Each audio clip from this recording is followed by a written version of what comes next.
অদ্ভুত আধার এক এসেছে এ পৃথিবীতে আজ। যারা অন্ধ সবচেয়ে বেশি আজ চোখে দেখে তারা, যাদের হৃদয়ে কোনো প্রেম নেই, প্রীতি নেই, করুণার আলোড়ন নেই।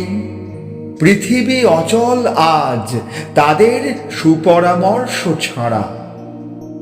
যাদের গভীর আস্থা আছে আজও মানুষের প্রতি, এখনো যাদের কাছে স্বাভাবিক বলে মনে হয় মহৎ সত্য বা রীতি, কিংবা শিল্প অথবা সাধনা, শকুন ও শেয়ালের খাদ্য আজ তাদের হৃদয়।